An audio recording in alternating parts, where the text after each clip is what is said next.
जब लग गुरु मिले न साचा, तब लग गुरु करो 10 पांचा। क्या गुरु बदल सकते हैं? क्या गुरु बदलने से पाप लगता है? आध्यात्म के इस मैदान में आखिर सही गुरु कौन है? गीता जी में वर्णित तत्वदर्शी संत कौन है? इन सभी प्रश्नों के उत्तर जानने के लिए अवश्य सुनिए जगत गुरु तत्वदर्शी संत रामपाल जी महाराज के मंगल प्रवचन। सतगुरुदेव की जय। बंदी छोड़ कबीर परमेश्वर जी की जय। बंदी छोड़ गरीबदास जी महाराज जी की जय। स्वामी राम देवानंद जी गुरु महाराज जी की जय हो।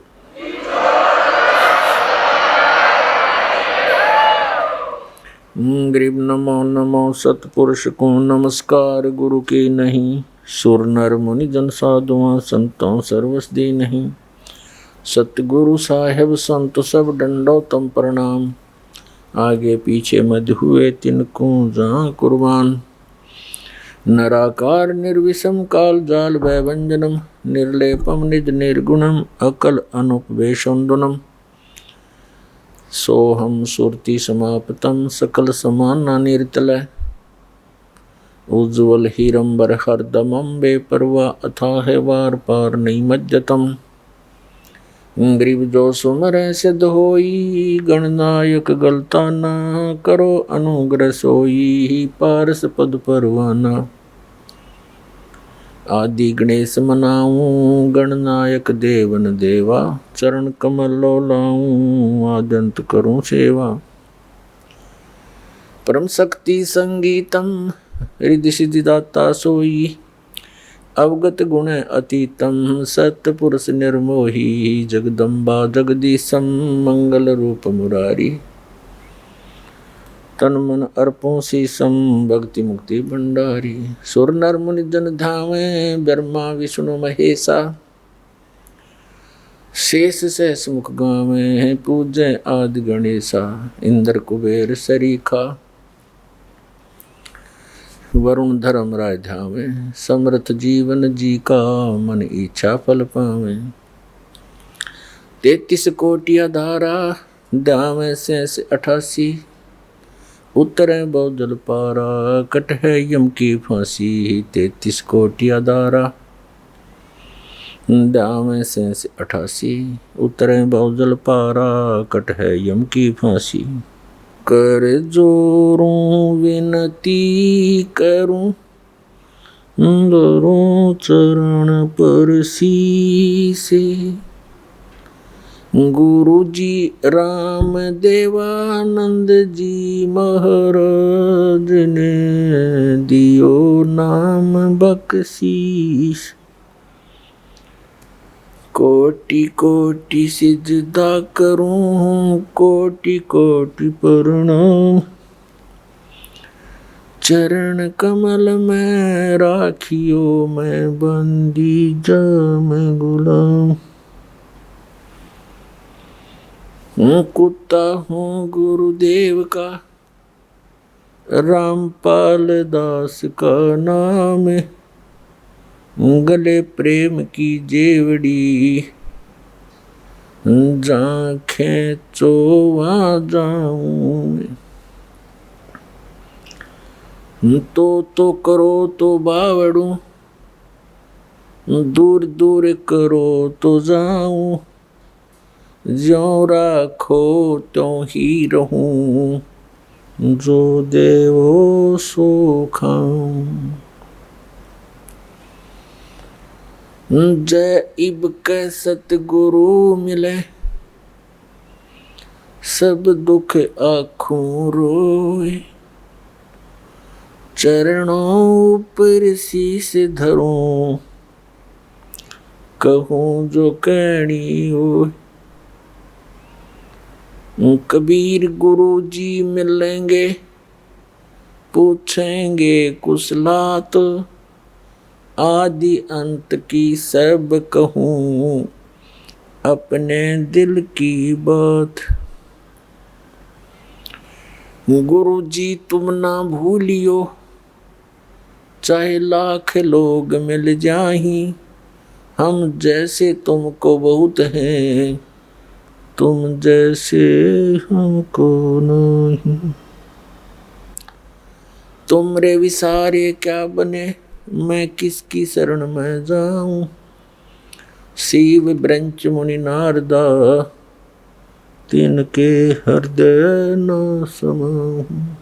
परम पिता परमात्मा पूर्ण ब्रह्म, सारी सृष्टि के रचनहार कबीर परमेश्वर जी की असीम कृपा से आप चंद पुण्यात्माएं सत्संग सुनने के लिए उपस्थित हुए हैं।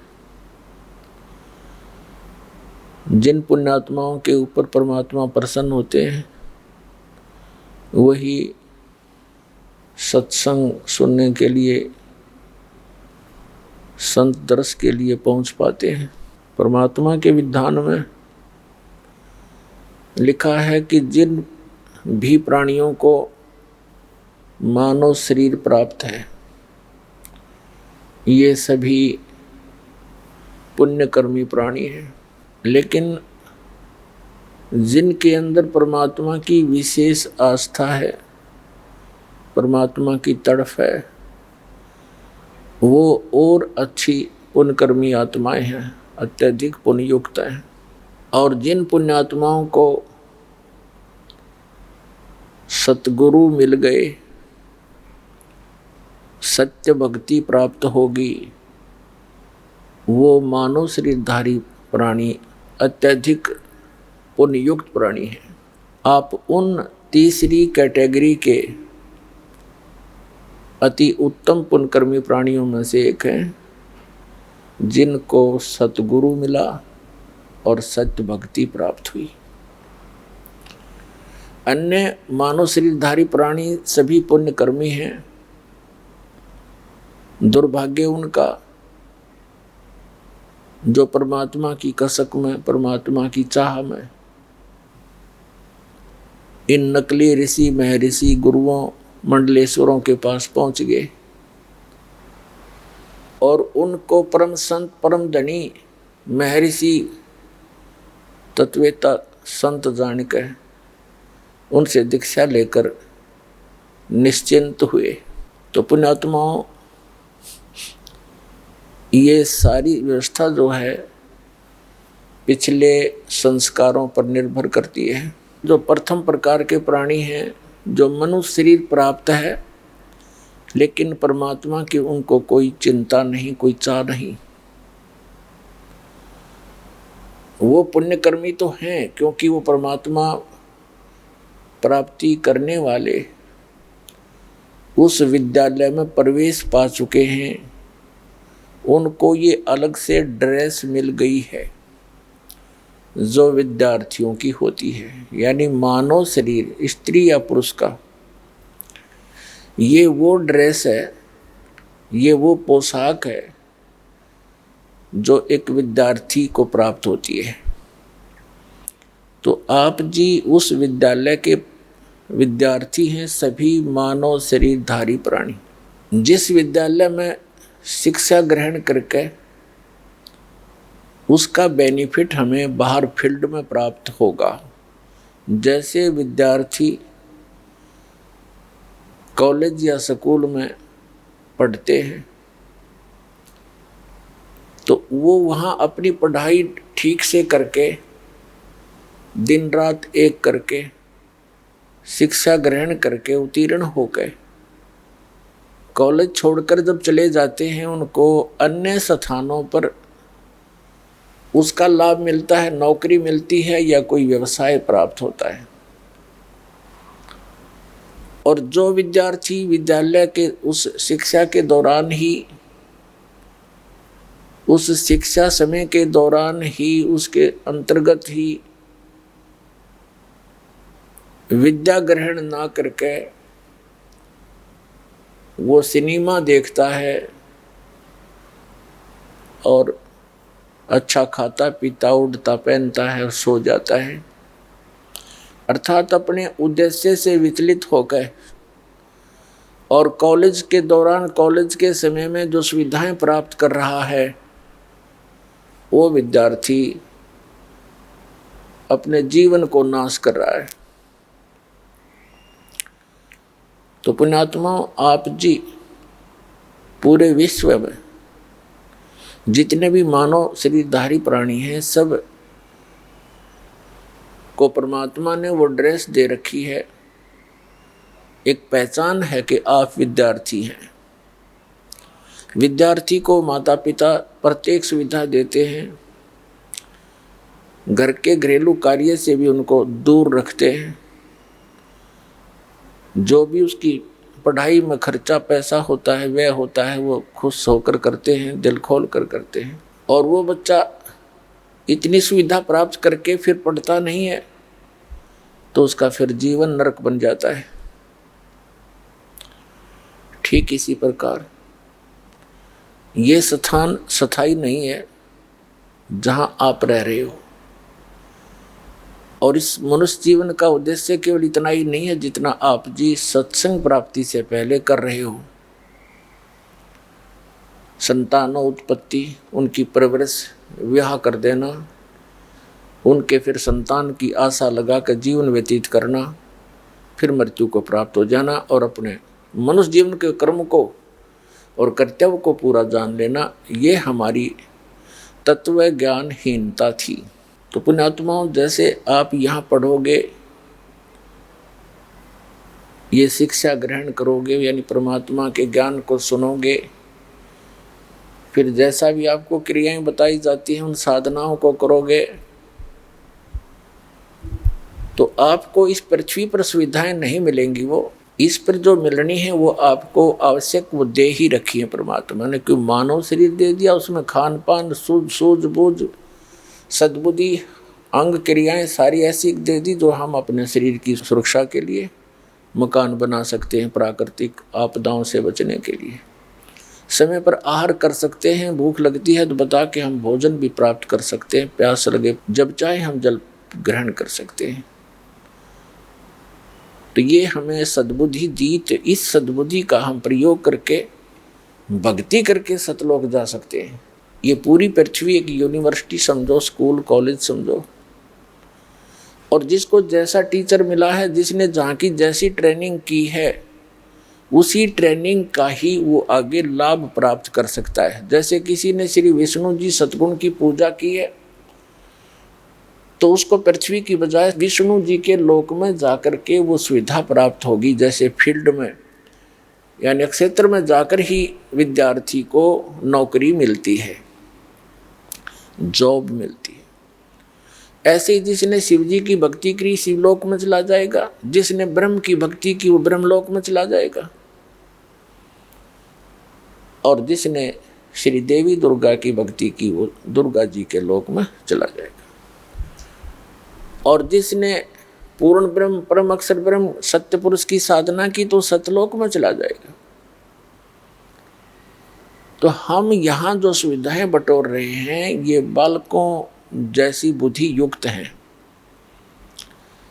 हम सारा जीवन कोठी बनाने में, प्लाटों के खरीद कर साहूकार बनने में, और विवाह शादियों के अंदर जो हम अपनी परंपराएं बिगाड़ कर इतने विशाल कर बैठे हैं, जो हमारा सिर दर्द बन गई है, इन्हीं के निर्वाह में, इन्हीं के निभाने में हम सारा जीवन व्यर्थ कर जाते हैं। और सारे जीवन में जो हम संग्रह संचित करके कोई कोठी बंगले बैंक बैलेंस बनाते हैं वो यही रह जाते हैं और हम मुंह लटका कर जाते हैं। परमेश्वर ने स्वयं आकर के हमें ये ज्ञान दिया कि आप जी जिस प्रकार इस पृथ्वी पर रह रहे हो और जिन आशाओं को लेकर तुम जी रहे हो, ये तुम्हारी बालक बुद्धि है। परमात्मा कहते हैं, होले सुहागण सुरता त्यारे, मालिक घर जाना है तो होले सुहागण सुरता त्यारे, मालिक गिर जाना है तो होले सुहागण सुरता तार, नाले धोले ओढ़ पैर लेकर 16 श्रृंगार, नाले धोले ओढ़ पैर लेकर 16 श्रृंगार,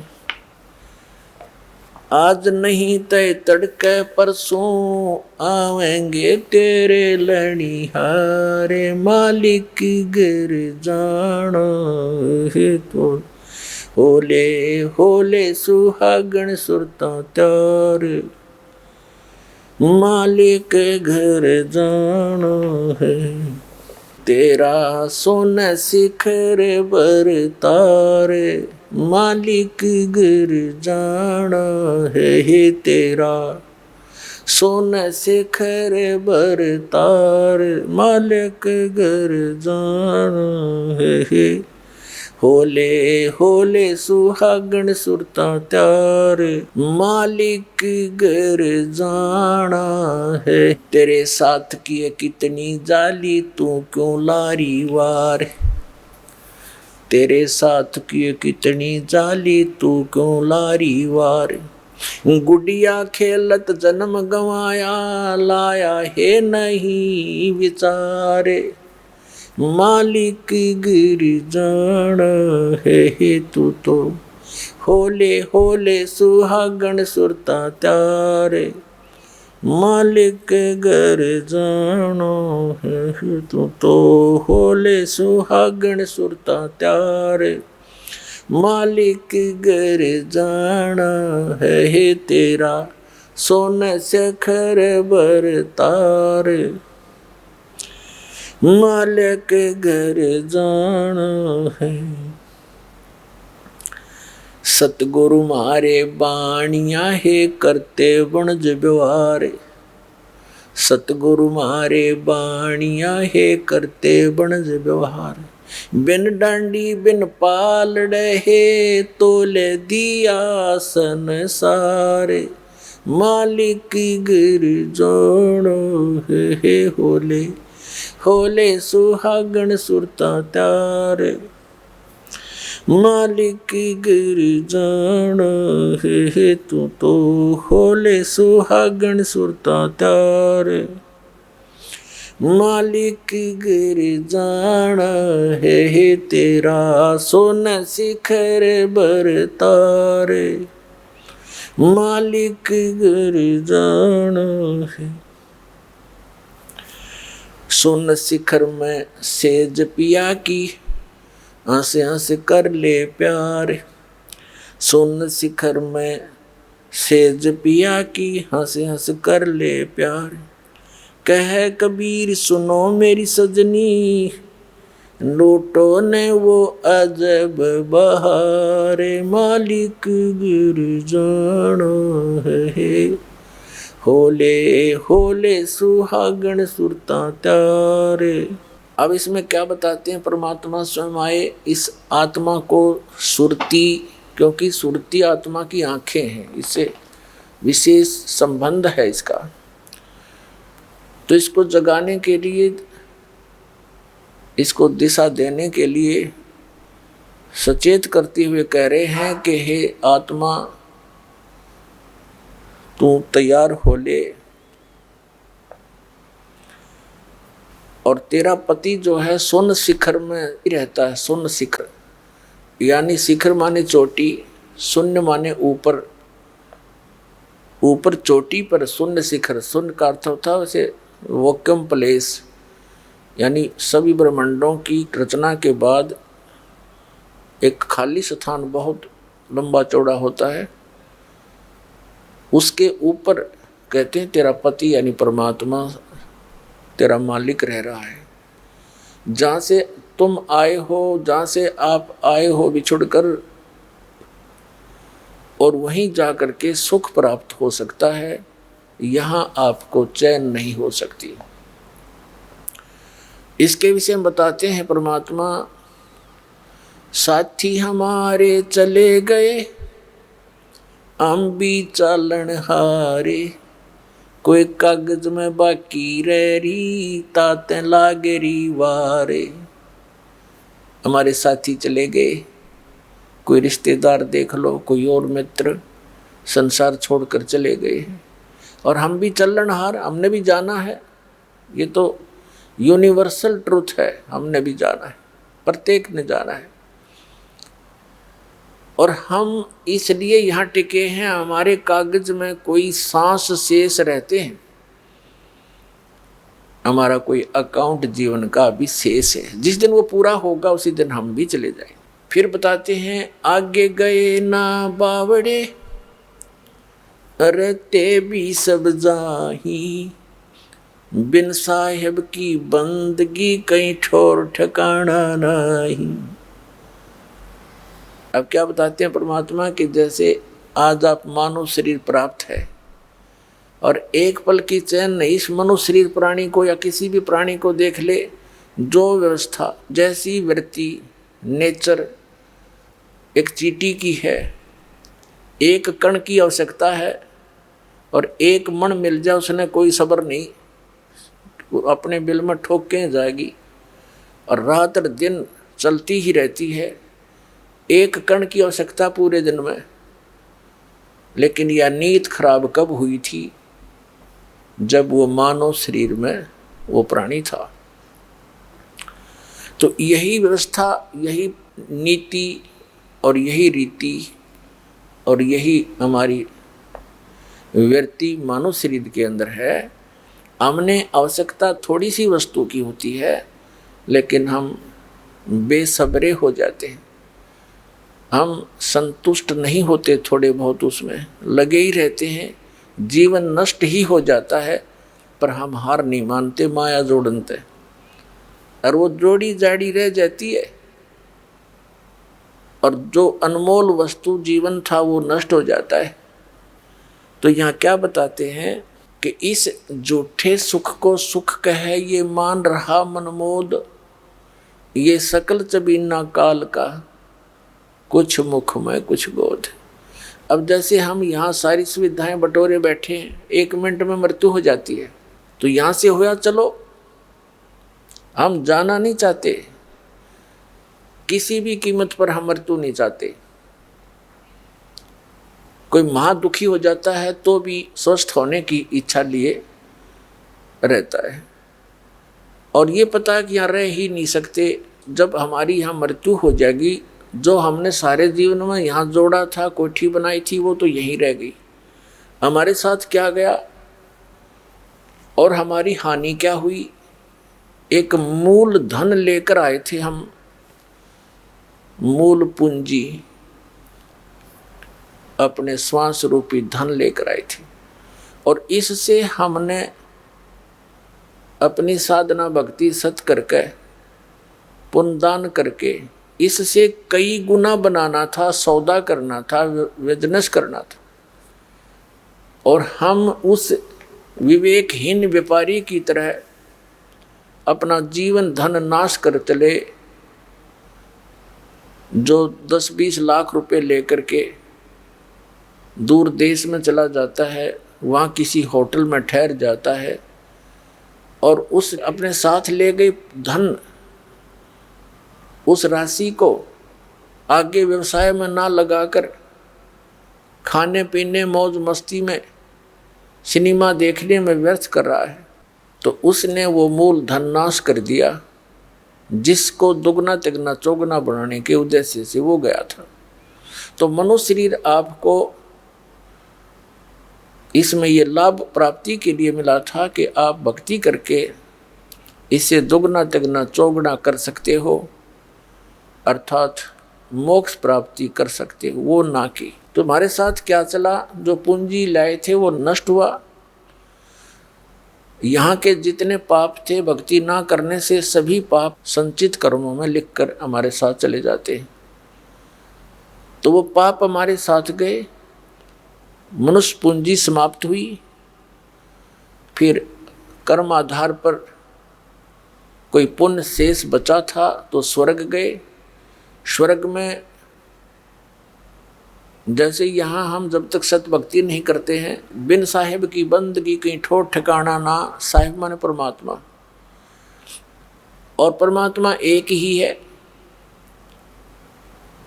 जैसे श्रीमद् भगवत गीता अध्याय नंबर 18 के श्लोक नंबर 62 में अर्जुन से ये ब्रह्म बोल रहा है श्री कृष्ण में प्रवेश करके कि अर्जुन, यदि तुझे परम शांति चाहिए तो सर्व भाव से उस परमेश्वर की शरण में जा जिसकी कृपा से तू परम शांति को और सनातन परम धाम को प्राप्त होगा। 18वें अध्याय के 66वें श्लोक में इसको फिर से रिवाइज किया है कि उसकी शरण में जाना है तो मेरे सतर की, ब्रह्म सतर की जो साधना तूने की है वो मुझे छोड़ दे। एकम शरणम व्रज, एकम जिसके समान दूसरा कोई नहीं, समर्थ उस परमात्मा की शरण में व्रज माने जा। और इन सभी अनुवादकर्ताओं ने, इन ज्ञानहीनों ने व्रज का अर्थ आना किया है, ये गलत कर रखे।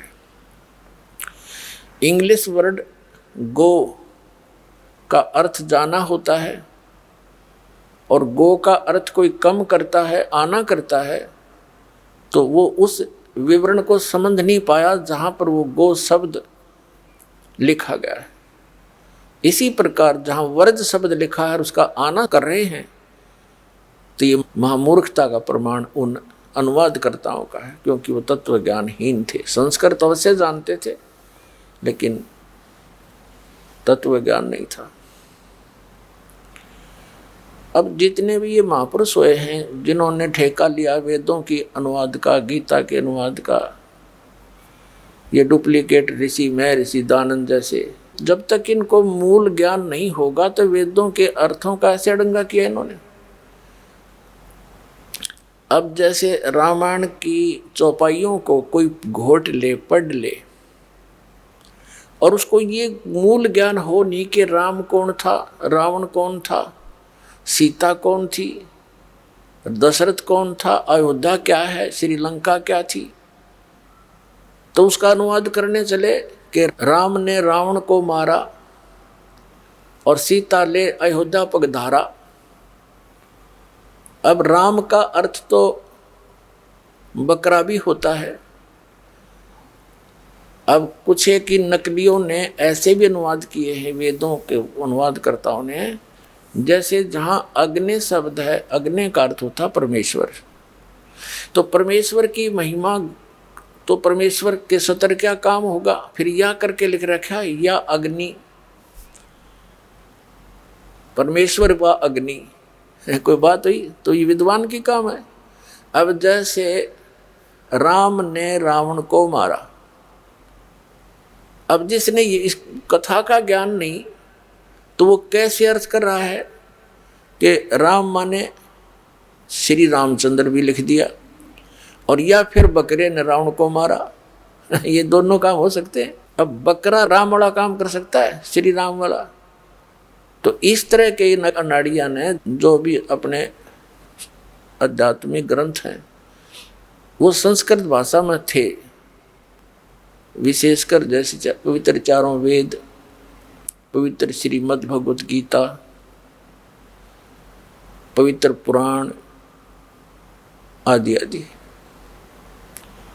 तो इन संस्कृत भाषा में अनुवाद करते समय किसी भी सेंटेंस में या शब्द नहीं हो सकता, सीधा ही अर्थ होगा उनका। तो इन्होंने बहुत सी गलतियां कर रखी हैं और उसका खामियाना हम अभी तक भोग रहे हैं। क्या कहा है कि उस एकम शरणम व्रज जिसके बराबर दूसरा ना हो। तो यहाँ जो दास सिद्ध करना चाह रहा है कि आगे गए ना बावड़े, जो पहले चले गए उन्होंने तो कोई संदेश दिया नहीं हमें आकर के, और रहते भी सब जा, और बिन साहेब की बंदगी कहीं ठोर ठिकाना ना, यानी अन्य भगवानों की, जैसे श्री विष्णु जी, श्री शिव जी, श्री ब्रह्मा जी और श्री दुर्गा जी, गणेश जी आदि की जो पूजा ब्रह्म की, इन और परब्रह्म की, इनकी पूजाएं करने से भी या चलो चलो मिटे नहीं। बिन साहेब की बंदगी की ठोर ठिकाना ना, इनकी साधनाओं से हमें स्थायी स्थान नहीं मिल सकता, वो शाश्वत स्थान नहीं मिल सकता। जहाँ जाने के बाद साधक फिर लौटकर कभी नहीं आते, वो स्थान, वो मोक्ष उस एक परमात्मा को छोड़कर अन्य भगवानों की पूजा साधना से हमें नहीं मिल सकता। तो यहाँ बताया है कि जैसे आप स्वर्ग गए, कुछ पुण्य किए कुछ पाप किए, जैसे यहाँ स्वाभाविक पुण्य भी होते हैं और प्रत्येक का आपको भोग प्राप्त होता है, पुण्यों का भी मिलता है पाप का भी मिलता है। जब तक आप परम संत की शरण में, परमेश्वर परम अक्षर ब्रह्म की शरण में नहीं आते, तब तक तो आपको केवल वर्क डन ही मिलेगा जैसा किया है। और परम अक्षर ब्रह्म की यथार्थ साधना ना मिलने से एक विधान बना लिया इन नकली ऋषि में, ऋषि गुरुओं ने, कि प्रारब्ध का कर्म तो भोगना ही पड़ेगा, जैसे कर्म करेगा वैसा फल तो तुम्हें मिलेगा ही मिलेगा। फिर भक्ति की आवश्यकता क्या? अब जैसे किसी के ऊपर दुखों का कहर टूट गया, वो भक्ति कैसे करेगा? सपने में भी नहीं कर सकता। तो फिर भक्ति का अस्तित्व, भगवान का अस्तित्व खत्म हो जाता है। ऐसे विधान बनाने वालों ने जो बना रखा है, तो वो वैसे व्यक्ति थे जो महापुरुष थे, अच्छी आत्माएं थी, साधना ठीक मिली नहीं, स्वयं उनका शरीर भी ठीक रहा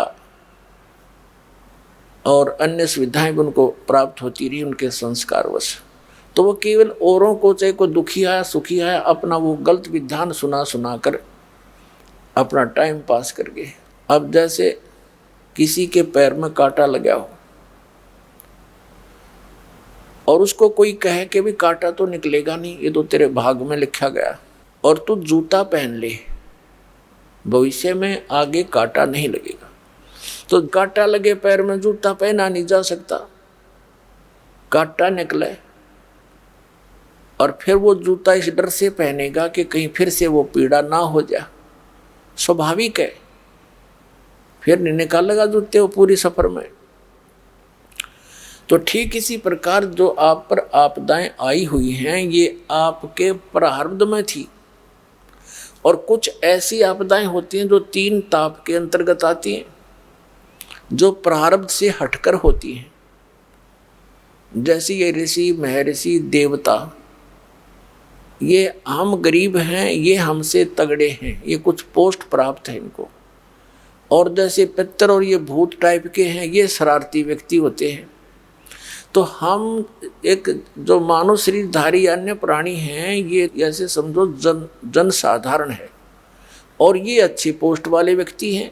देवता हुए और ये पितर तक हुए, भूत जो सतर के हैं। पितर भी इतनी बेमतलब वो नहीं करते, लेकिन भूत टाइप के जो होते हैं ये अननेसेसरी परेशान करते हैं, किसी में प्रवेश हो जाते हैं, किसी को सताते हैं। और जैसे देवता रुष्ट हो गए, उन्होंने आपके ऊपर कोई अपना दुख छोड़ दिया, और अन्य जैसे कोई जंतर मंत्र कर देता है, वो कर दिया। तो इस तरह के जो 3, जैसे कोई सर्प डस गया या कोई और, इस तरह के भी ये 3 ताप के अंदर आते हैं। ये जो 3 ताप भी आपको प्रारब्ध से हटकर भोगने पड़ते हैं। तो कहने का भाव ये है कि जब तक हम परम संत की शरण में नहीं आते, तो ये हमने सभी भोगने पड़ते हैं। इन ब्रह्मा विष्णु महेश आदि भगवानों के और दुर्गा और ब्रह्म तक की साधना करने वालों के ये 3 ताप भी नहीं कट सकते, प्रारब्ध का संस्कार भी नहीं हट सकता, वो भोगना ही पड़ता है। जैसे श्री विष्णु जी को श्राप दिया था नारद जी ने कि तूने मेरे बंदर का मुंह लगा दिया और मैं विवाह कराना चाह रहा था, जिससे मैं वंचित रहा। अब एक जीवन तू अपनी पत्नी के वियोग में बिताएगा, ऐसा उसने श्राप दे दिया। तो उस श्राप को, ये 3 ताप के अंतर्गत आता है। कोई देव ऋषि या कोई श्राप दे दे, कोई जंतर मंत्र कर दे, तो उस श्राप को, उस 3 ताप के दुख को श्री विष्णु जी भी समाप्त नहीं कर सके, भोगना ही पड़ा। और फिर दुर्वासा जी ने श्राप दिया था श्री कृष्ण और यादवों को कि तुम्हारे कुल का नाश होगा, क्योंकि यादव ने श्री कृष्ण जी का पुत्र प्रद्युम्न और साथ में कुछ अन्य द्वारकावासियों ने मिलकर मजाक कर दिया था दुर्वासा जी के साथ। तो उन्होंने श्राप दे दिया कि तुम्हारा पूरा यादव कुल नाश होगा। श्री कृष्ण की आंखों के सामने सारा यादव कुल नाश हो गया। श्री कृष्ण जी भी एक विषाक्त तीर लगने से मृत्यु को प्राप्त हुए। तो यहाँ गरीबदास साहिब जी जो परमात्मा से परिचित हुए, आदरणीय गरीबदास साहिब जी गांव छुड़ानी जिला झज्जर वाले, परमात्मा स्वयं आकर उनको सतलोक लेकर गए थे कबीर जी, और अपनी सतीथि और समर्थता से अन्य भगवानों की सतीथि और उनके सामर्थ्य से परिचित करा करके उनको वापस छोड़ा था शरीर में। तब गरीबदास साहिब जी ने कहा था कि तुम कौन राम का जपते जापम, और ताते कटे ना तुमरे तीनों तापम। तुम किन भगवानों की भक्ति कर रहे हो जिनसे तुम्हारे तीन ताप भी नहीं कट सकते। तो हम उसी प्रसंग पर आते हैं कि जैसे किसी के पैर में कांटा लगा हो, जूता तभी पहनेगा जब वो कांटा निकल जाए। अब जैसे किसी को किसी प्रकार का कोई कष्ट आया हुआ घर पे, शरीर पे, और उसको कोई ये कहे कि ये तो तेरे प्रारब्ध में लिखा है, कष्ट तो तुझे भोगना ही पड़ेगा, ले ये मंत्र या जाप ये भक्ति कर ले, भविष्य में दुख नहीं होगा। वो भक्ति नहीं कर सकता, कहने की बातें हैं।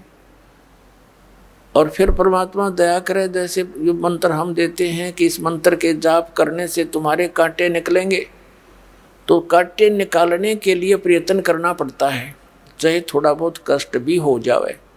कांटा निकला और सुख हुआ, तो जो विधि दास बताएगा इससे आपके प्रारब्ध के पाप भी नाश होंगे, और आपके संचित कर्म जो ढेर लगा रखा है आपका, असंख्य जन्मों के पहाड़ जितने संचित कर्म आपके पड़े हैं पाप, उनका भी नाश करेंगे। ये वो साधना दास आपको देगा जो भगवान ने बताई आकर के। क्या बताया है कि बिन साहेब की बंदगी कहीं ठोर ठिकाना ना, तुम कौन राम का जपते जपम, ताते कटे ना तुमरे तीनों तापम। तो यहाँ बताया है एकम शरणम वर्ज, उस परम अक्षर की शरण में जाने से, उसकी भक्ति करने से आपको फिर वो ठोर ठिकाना मिलेगा, आपको शाश्वत स्थान मिलेगा, जहाँ जाने के बाद साधक फिर लौटकर कभी संसार में नहीं आते। अब यहाँ इन अन्य तत्व ज्ञानहीन ऋषि महर्षि गुरुओं ने, कबीर पंथियों ने भी, सभी ने एक विधान बना रखा है अपनी अज्ञान सोच से सुने सुनाई दंत कथा के आधार से कि सतलोक में कुछ नहीं है, प्रकाश ही प्रकाश है, चेतन ही चेतन है, और आत्मा वहाँ जाकर उसमें मिल जाती है, जैसे बूंद समुद्र में उसी का रूप हो जाती है। एकाद चतुर प्राणी कहता है कि नहीं, आत्मा का अस्तित्व अलग है, बिंदु टाइप में उस प्रकाश में घूमती रहती है। तो इसके विषय में परमात्मा ने बताया है, कबीर जी ने, बिन देखे उस देश की बात कहते हैं कूर। इस तरह की जो बातें करते हैं उन्होंने वहां कुछ देखा ही नहीं है, सतलोक में वो गए ही नहीं है, झूठ बोलते।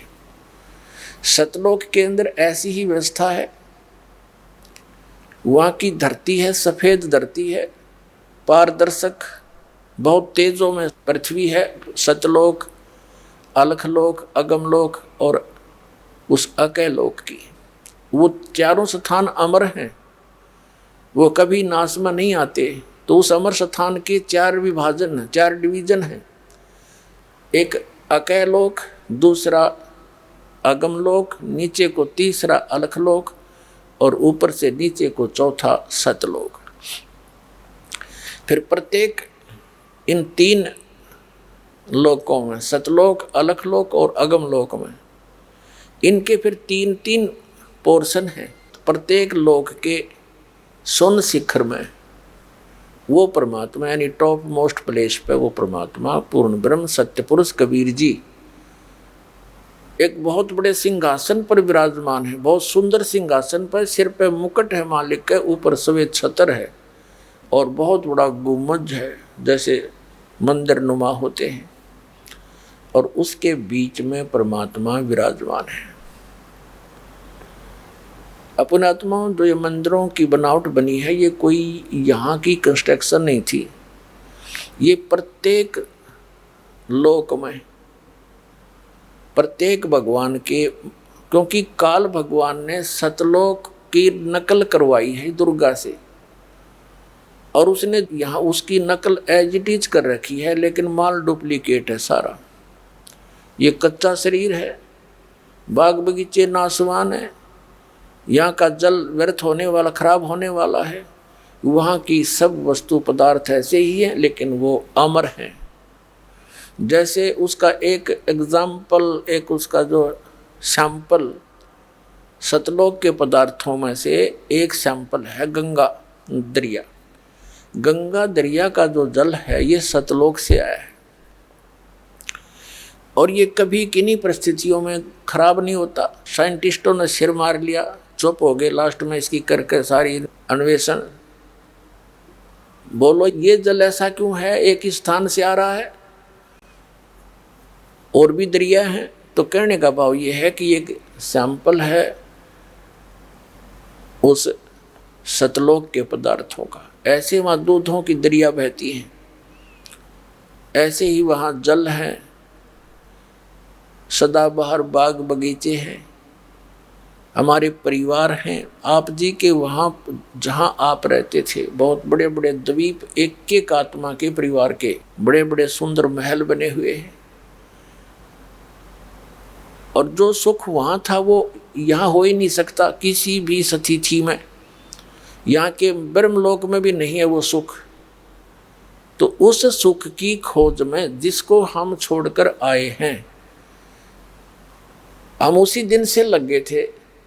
इस काल भगवान ने हमारे ऊपर बुद्धि पर ऐसा पर्दा डाल दिया, इसने अपने 3 पुत्रों को दुर्गा से संयोग से उत्पन्न किया। दुर्गा इस काल भगवान की पत्नी है, 21 ब्रह्मांड का यो मालिक है। इसको ज्योत स्वरूपी निरंजन भी कहते हैं, इसको ब्रह्म भी कहते हैं, और इसको सरपुरुष भी कहते हैं। तो इसने अपने सुनियोजित षड्यंत्र के तहत, जहाँ ये एक ब्रह्मांड के ऊपरले हिस्से में रहता, ये भी ऐसे शून्य शिखर में, प्रत्येक ब्रह्मांड के शून्य में रहता है बिल्कुल लास्ट में, और वहाँ एक ऐसा गुप्त स्थान बना रखा है, 3 स्थान बना रखे हैं, एक रजोगुण प्रधान, एक सतोगुण प्रधान, एक तमोगुण प्रधान। और जब ये रजोगुण प्रधान क्षेत्र में अपनी पत्नी दुर्गा को साथ लेकर रहता है, तो वो वहाँ पर ये पंचानन बन जाता है, 5 मुख धारण कर लेता है, अपनी पत्नी दुर्गा को वहाँ सावित्री रूप में रखता है। इनके संयोग से जो पुत्र उत्पन्न होता है तब तक वो वहीं रहते हैं उसी क्षेत्र में, तो वो रजोगुण युक्त हो जाता है वो बच्चा, और उसके अंदर वो गुण भरे जाते हैं। उसके अंदर से एक ऐसी रेज निकलती है जैसे मिर्च के अंदर से झलझलाहट निकलता है। उसके बाद उस बालक को कोमा में रखते हैं कि तुम्हारे इस षड्यंत्र का इनको पता ना लग जाए। उसके बाद ये दूसरे क्षेत्र में चले जाते हैं, जो सतोगुण प्रधान क्षेत्र होता है, वहाँ ये विष्णु रूप धारण कर लेता है, और अपनी पत्नी दुर्गा जी को ये लक्ष्मी रूप में साथ लेकर रहता है। इनके संयोग से जो पुत्र उत्पन्न होता है वो ऑटोमेटिकली सतोगुण युक्त हो जाता है,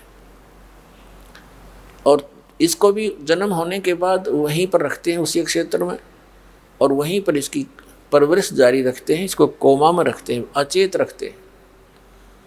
उसके बाद फिर ये तमोगुण प्रधान क्षेत्र में चले जाते हैं दोनों पति पत्नी दुर्गा और ये ज्योति निरंजन काल। तो वहाँ पर भी ये शिव रूप धारण कर लेता है, जैसा आप देखते हो चित्रों में, और दुर्गा को पार्वती रूप में रखता है। इन दोनों के संयोग से जो पुत्र उत्पन्न होता है उन्हीं के आकार का बन जाता है, जिस जिस स्थान पर ये जिस रूप में रहते, और फिर वो तमोगुण युक्त हो जाता है। इन तीनों को कोमा में रखते हैं। जब ये युवा हो जाते हैं तो तीनों को अलग अलग स्थानों पर रखकर सचेत करके इनको इकट्ठा कर देते हैं।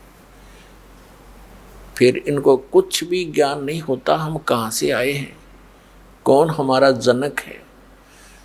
इसी प्रकार फिर इन्हीं के गुणों के प्रभाव से सभी प्राणी ऐसे प्रभावित हो गए, वो सब भूल गए अपनी शुद्ध बुद्ध, तुम कौन हो, कहाँ से आए हो। जैसे किसी ने कोई घुट्टी शराब की ला ली और पड़ा गली में, उसको पता ही नहीं तू कहाँ पड़ा है, किसी ने भांग पी ली, ला कर कमर सो गया, पड़ियारा कितने सर्दी आओ चाहे गर्मी आओ। तो ऐसे हमारे ऊपर ये प्रभाव है इनके तीनों गुणों का। तो हम भूल गए कहाँ से आए, कौन थे। तो अब हम भटक रहे हैं। आत्मा को उस सुख की अब भी तड़फ है जिसको ये छोड़ चुकी है, और उसके पाने के लिए ये कहाँ खोज रही है। इतनी जीव बुद्धि बना दी हमारी, जिसके पास धन नहीं है वो सोचता है धनवान सुखी। धनवान तो सुखी सपने में भी नहीं हो सकता, या भूल है हमारे। पैसा भी जायज हो, गढ़ा ना हो, तभी आदमी अपना नॉर्मल रह सकता है। किसी के पास 2 करोड़ रुपये हो गया आजकल, तो 2 करोड़ भी गणे को नहीं, और 2 करोड़ होते ही सोचा 10 करोड़ का काम शुरू करूं, कोई फैक्ट्री ला लूं। 2 करोड़ अपने लगा दिए, 2 करोड़ ले लिए ब्याज पे लोन किसी सरकार से या बैंक से, 1-2 करोड़ किसी रिश्तेदार से इधर उधर से कर लिए, और वो काम धंधा चला नहीं। चला तो और 36 पंगे उसके, कोई मशीन खराब होगी, कभी मजदूर हड़ताल कर रहे हैं, वो सिर दर्द और बढ़ा लिया। सपने में भी सुख नहीं हो सकता इन लोगों को। लेकिन जिसने जिस वस्तु का अभाव है वो सोचता है जिसके पास ये वस्तु ये सुखी है। तो परमात्मा कहते हैं तन दर सुखिया कोई नहीं देखा, कबीर जी कहते हैं, और जो देखा सो दुखिया हो। उदय अस्त की बात करे मन सबका करे विवेका हो। जो उदय अस्त के राजा भी बने हुए हैं, यानी पूरी पृथ्वी के शासक भी रहे हैं, परमात्मा कह रहे हैं मन ने इनके सबका झाड़ा ले रखे, ये सपने में भी सुखी नहीं। चक्रवर्ती राजा भी लास्ट में संतों के पास जाता है, उनको नाक रगड़ता है, मेरा राज्य बना रहे, इसमें सुख सुविधा बनी रहे, शांति बनी रहे। तो फिर खाक सुखी वो। तो फिर क्या बताया है कि भाई सुरपति दुखिया, भूपति दुखिया, ब्रह्मा विष्णु महेश्वर दुखिया, जिन ये राह चलाई हो, और साच कहूं तो जग ना माने पर झूठ कही ना जाई हो। अरे ये तेरे ब्रह्मा विष्णु महेश्वर दुखिया, जिन ये राह चलाई हो। ब्रह्मा विष्णु महेश्वर को स्वप्न में भी सुख नहीं है। इनके इतिहास देख लो पिछले पढ़ के। नारद ने सारा दे दिया विष्णु जी को, श्री राम रूप में कितने कष्ट उठाए, पत्नी कहीं, बच्चे कहीं, आप राजा बना रहो। खाक राजा जिसकी बालक कहीं दुखी हो रहे, बैठा राजा बना, स्वप्न में सुख नहीं हो सकता। श्री कृष्ण जी का जीवन देख लो, जेल में जन्म, मामा दुश्मन, जरा सिंह, शिशुपाल, रोज लट्ठम लट्ठा, अंत में पूरे परिवार के साथ, पूरे कुल के साथ विनाश को प्राप्त हुआ। तो परमात्मा कहा करते थे कि साच कहूं तो जग नहीं माने, और झूठ कही ना जाई हो। और ये ब्रह्मा विष्णु, ये महेश्वर दुखिया, जिनके ऊपर तुम आधारित बने बैठे, जिसने यहाँ का जुगाड़ जोड़ रखा है काल भगवान का। क्योंकि इस काल भगवान जो ब्रह्मा विष्णु महेश का पिता है, यहाँ का मालिक है, यहाँ का राम है, इसको श्राप लगा हुआ है 1 लाख मानव शरीरधारी प्राणियों के सूक्ष्म शरीर को तपतशिला पर भूनकर इससे निकले गंध को खाता है। जीव मरता नहीं। उसके लिए इसने अपने तीनों पुत्रों की ड्यूटी ला रखी है। इस ब्रह्मा जी के रजोगुण से प्रेरित होकर के, जीव के बस का नहीं है, और यह संतानों उत्पत्ति करता है, और इतना प्रेशर बना देता है इस प्राणी के अंदर, ये अंधा बन जाता है, ना जाने कितने जुल्म भी कर डालता है। और फिर यहाँ के राजपाट के ठाठ, यहाँ की जो सुविधाएं, एसी ला लूँ, कोठी बना लूँ, कार खरीद लूँ, ये वैभव, ये रजोगुण के प्रभाव से इसके अंदर एक विशेष प्रेरणा बनती है। फिर सतोगुण के आधार से श्री विष्णु जी से निकल रहे सतोगुण के कारण हम यहाँ मोह ममता, आपस में भाई बहन का प्रेम, माता पिता से लगाव, पति पत्नी का प्रेम, संपत्ति से मोह, पोते पोतियाँ में ममता, यानी ये जो जुगाड़ है ये सबसे जबरदस्त है, और इससे हम यहाँ टिके रहते हैं। ये सतिथि बोल रहे यहाँ की, यह सतिथि है इनकी। और तीसरा तमोगुण आपको पता ही है, थोड़ा सा प्रतिकूल काम होते हैं, मित्र से प्यारे से लड़ पड़ते हैं, पिता पुत्र का लठबाज जा, और फिर संहार करने की ड्यूटी शिव भगवान की है, तमोगुण की ये हमारा संहार करता। यानी श्री रजगुण ब्रह्मा जी से सबकी उत्पत्ति होती है, इसलिए इसको कहते हैं सृष्टि का कर्ता। ये खाक सृष्टि का करता है। जब इसका जन्म हुआ, कमल के फूल पर बैठा था ब्रह्मा जी, और ये अपने पुत्र नारद को बता रहा है कि बेटा, जब मेरी उत्पत्ति हुई मैं कमल के फूल पर बैठा था और मुझे नहीं मालूम मैं कहाँ से उत्पन्न हो गया। प्रजापिता ब्रह्मा, प्रजापिता तो परमेश्वर है, सतपुरुष। तो उस परमात्मा के उपमात्मक और उनसे ही प्रेरित होकर के इन यहाँ के बच्चों के, ऋषियों के, भगवानों के नाम रखे गए। जैसे विष्णु पूर्ण परमात्मा का नाम है उपमात्मक, सबका पालक वही है। और ब्रह्मा का अर्थ होता है सबका रचयिता। तो ब्रह्मा भी परमात्मा पूर्ण ब्रह्म ही है। ये तो नाम वैसे रखे जैसे सेंटर का भी मंत्री होता है, गृह मंत्री केंद्र का यानी भारत सरकार का, और एक राज्य का भी मंत्री होता है गृह मंत्री। तो उसमें कितना अंतर होता है। तो ऐसे ही नाम वैसे ही रखे हैं, इनकी शक्ति में बहुत अंतर है। तो कहने का भाव ये है कि इस काल भगवान को श्राप लगा हुआ है। ये ब्रह्मा विष्णु महेश इसके पुत्र हैं। ये नासवान हैं, समय आने पर इनकी मृत्यु होती है, सीमा है इनकी। और फिर नए ब्रह्मा विष्णु महेश ये पुत्र तैयार करके रखता है, निर्धारित समय है इनका। इनके मरते ही युवा पुत्र को उस पद पर बैठा देता है, उसकी फिर वह आयु फिक्स होती है। फिर वो ब्रह्मा विष्णु महेश जीव संज्ञा में आ जाते हैं, अन्य योनियों को प्राप्त करते हैं, और ऐसे ही आपकी तरह फिर भटकते रहते हैं। तो क्या बताते हैं परमात्मा के तन धर सुखिया कोई न देखा, जो देखा सो दुखिया हो। उदय अस्त की बात करे मन सबका किया विवेका हो। घाटे बाद सब जग दुखिया के घर ही बैरागी हो। और सुखदेव ने दुख के डर से गर्भ में माया त्यागी हो। सच कहूं तो जग नहीं माने, झूठ कही ना जाई हो। ये ब्रह्मा विष्णु ये महेश भी दुखिया, जिन ये राह चलाई हो। भगवान शिव जी का देख लो इतिहास। भस्मागिरी ने क्या जुल्म किया इनके साथ। इन्हीं के द्वार के आगे भक्ति करने लगा, उल्टा सिर करके नीचे को सिर ऊपर को पैर करके 12 वर्ष खड़ा रहा। पार्वती की प्रार्थना से शिव ने कहा कि ठीक मांग भी, के मांगे, के मांग गया। शिव जी की मौत मांग ली कि कड़ा दे दे, भस्म कड़ा। भस्म कड़े के अंदर ये शक्ति थी कि जिसके सिर के ऊपर रखकर ये कह दे भस्म, वो नष्ट मर जाता था। और वो भस्मागिरी क्या उद्देश्य लेकर भक्ति कर रहा था कि पार्वती प्राप्त करूंगा, पत्नी बनाऊंगा पार्वती को, शिव को मार दूंगा, इससे इसलिए कड़ा मांग रहा हूं। और शिव का पुजारी तमोगुण का।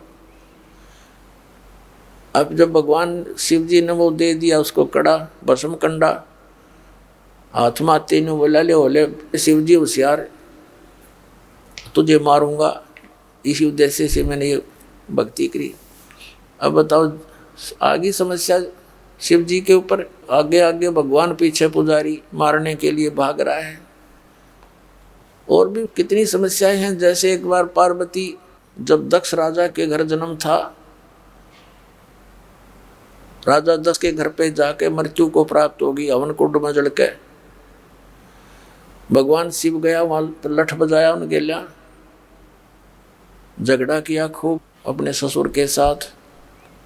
पार्वती को यानी मरी हुई उस अस्थि पिंजर को लेकर 10,000 वर्ष तक भटकता रहा, हाय पार्वती हाय पार्वती।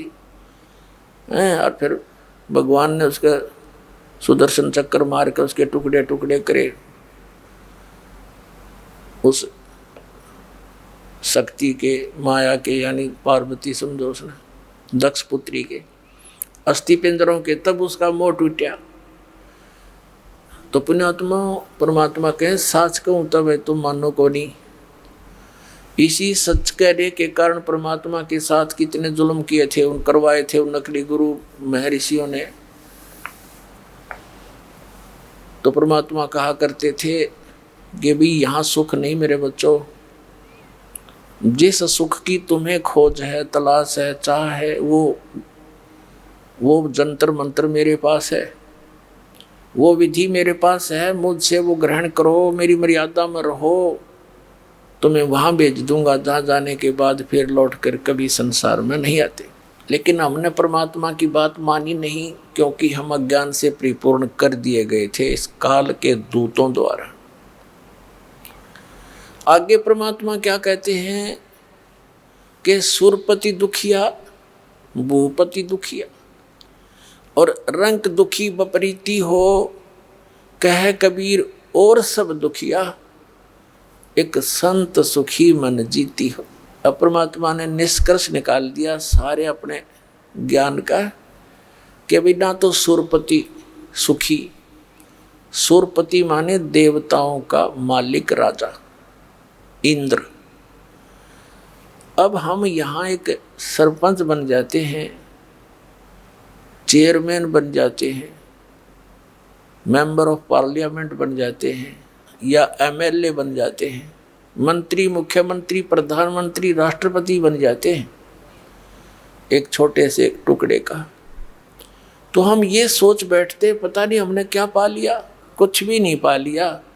आपने तो अपना जीवन नाश कर लिया जब भक्ति नहीं करते तो, या भक्ति नहीं कर रहे तो पूर्व जन्म की वो पूंजी जो आप लेकर आए थे, धन श्वासों का, मनुष्य जीवन के श्वासों का, उसका नाश कर दिया और ये खाक उपलब्धि कर ली। और एक पल का चैन नहीं। मुख्यमंत्री के देख लो इतिहास सारे दिन, प्रधानमंत्री का देख लो, एक पल का चैन नहीं इनको। हमने दिखे बड़े सुखी। तो पुण्यात्माओं, यदि भक्ति करनी है, इन संसारिक चोचला तो अपने दूर रखना पड़ेगा। एक का काम होगा। परमात्मा कहते हैं पिया चावे प्रेम रस, राख्या चावे मान, एक म्यान में दो खड़ग, कदे देखी सुनी न कान।